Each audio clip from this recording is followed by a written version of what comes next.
ఏ మాటకి ఆ మాటే పన్నీర్ టమాటో కర్రీ అయితే సూపర్ అంటే సూపర్ వచ్చేసింది. సింపుల్ ప్రాసెస్లో చెప్తాను, చూసేయండి. చూసి మీ ఇంట్లో ట్రై చేయండి. చాలా అంటే చాలా సింపుల్గా చాలా టేస్టీగా ఉంటుంది. చపాతీలోకి కానీ, రుమాల్ రోటీలోకి కానీ, రైస్లోకి కానీ, దేనికైనా చాలా మంచి కాంబినేషను. నేనైతే ప్రాసెస్ అయితే చూపిస్తాను చూడండి. ఫస్ట్ అయితే పన్నీర్ అయితే చిన్న చిన్నగా కట్ చేసుకొని అయితే పక్కకు పెట్టేసుకోండి. తర్వాత అయితే కడాయి పెట్టేసుకొని అయితే మంచి బ్రౌన్ కలర్లోకి వచ్చేలాగానైతే ఫ్రై చేసేసుకోండి. నేను ఎక్కువ ఫ్రై చేయలేదు, మంచి కలర్లో బ్రౌన్ కలర్లోకి వచ్చేలాగా ఫ్రై చేసేసుకుంటే పన్నీర్ టేస్ట్ అనేది చాలా బాగుంటుంది. నేనైతే కొంచెం గోల్డెన్ కలర్ వచ్చే వరకు అయితే ఫ్రై చేసేసుకున్నాను. తర్వాత పన్నీర్ ముక్కలు పక్కకు పెట్టేసుకొని తర్వాత అదే కడాయిలో ఉల్లిగడ్డ, టమాటా, నేను ఒక 3 టమాటాలు, ఒక పెద్ద సైజు ఉల్లిగడ్డను అయితే కట్ చేసుకొని అయితే అందులోకి అయితే కడాయిలోకి అయితే వేసుకున్నాను. ఇవైతే మొత్తం మంచిగా మగ్గియాలి. ఇవైతే కొంచెం మగ్గినాక ఇలానే యాలకులు, దాల్చిన చెక్క, ఇవైతే కొన్ని గరం మసాలాలు అయితే వేసేసుకొని తర్వాత ఒక 10 గాలు అయితే జీడిపప్పులు వేసుకొని అయితే మొత్తం అయితే దీన్ని అయితే మంచిగా ఉడికించుకోవాలి.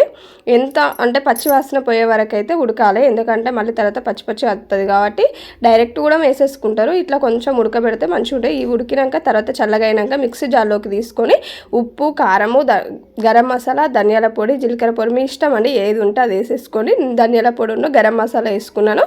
తర్వాత ఉప్పు, పసుపు, కారము, తర్వాత కొంచెం అల్లం వెల్లుల్లి పేస్ట్ అయితే వేసుకొని, నేను అల్లం వెల్లుల్లి పేస్ట్ వేసినప్పుడు అయితే వీడియో అయితే తీయలేదు. అల్లం వెల్లుల్లి పేస్ట్ ఇవన్నీ వేసుకొని అయితే మంచిగా మెత్తగా మిక్సీ పట్టేసుకొని అయితే మంచిగా కడాయి పెట్టేసుకొని అయితే అదే కడాయిలో దీన్నైతే కొంచెం ఆయిల్ వేసుకొని వేడైనాక మనం పట్టి పెట్టేసుకున్న పేస్ట్ని అయితే వేసుకొని అయితే మొత్తం అయితే మనకు పైకి ఆయిల్ వచ్చే వరకు అయితే ఉడికించుకోవాలి.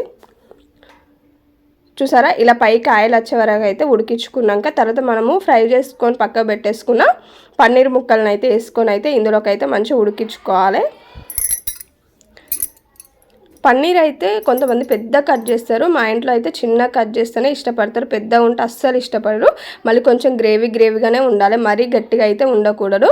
ఇవైతే మొత్తం సిమ్లో పెట్టేసుకొని అయితే అడగంటకుండానైతే మంచిగా దగ్గరికి అయితే ఉడికించుకోవాలి. మరీ దగ్గరికి ఉండద్దు, మరీ గ్రేవీ లాగా కూడా ఉండద్దు, మీడియం గ్రేవీ లాగా ఉండేలాగానైతే చూసుకోవాలి. చూసారా, ఆల్మోస్ట్ మనకైతే దగ్గరకు వచ్చేస్తుంది. మీకు పుదీనా, కొత్తిమీర, కరివేపాకు ఏది ఉన్నా వేసుకొని, ఇంట్లో అయితే లేవు అందుకే వేయలేదు. కొత్తిమీర, పుదీనా వేస్తే ఇంకా మంచి ఫ్లేవర్ వచ్చేస్తుంది.